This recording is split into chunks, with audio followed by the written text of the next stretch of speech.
Malam itu, desa Malaka diterpa hujan deras. Petir menyambar, menerangi bayangan pepohonan yang bergoyang tertiup angin kencang.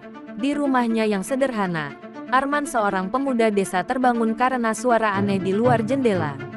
Rintik hujan tidak cukup menutupi bunyi geraman yang mengerikan. Dengan hati berdebar, ia mengintip keluar. Di bawah cahaya remang bulan, ia melihat sosok manusia berjalan terseok-seok di tengah jalan desa.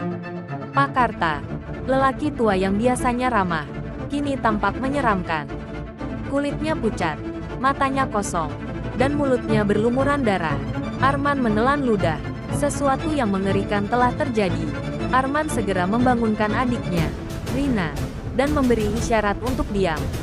Kita harus pergi ke rumah Pak Lurah. Ada yang tidak beres, bisiknya.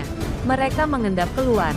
Namun langkah mereka terhenti saat melihat lebih banyak warga desa berkeliaran dengan tatapan kosong, tubuh membusuk, dan berjalan terseok.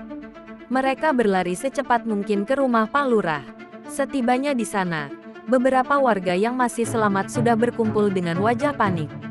Pak Lurah menjelaskan bahwa sejak pagi, beberapa warga jatuh sakit setelah meminum air dari sungai desa.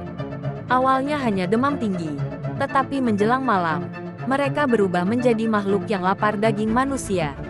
Ada sesuatu di sungai, kata Pak Lurah dengan suara bergetar. Arman teringat sesuatu.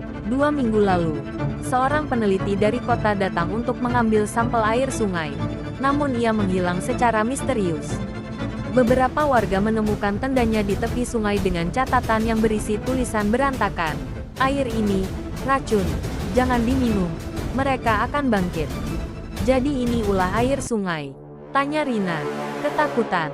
Pak Lurah mengangguk. Mungkin ada sesuatu di dasar sungai yang mencemari airnya. Arman berpikir cepat. Kita harus menghentikan penyebaran ini sebelum semua berubah menjadi zombie. Dengan beberapa pemuda desa yang masih sehat, Arman dan Rina pergi ke sungai. Mereka membawa obor dan senjata seadanya. Saat mereka tiba, air sungai tampak lebih gelap dari biasanya, berbau busuk. Sesuatu bergerak di bawah permukaan. Tiba-tiba, sesosok makhluk mengerikan muncul dari air.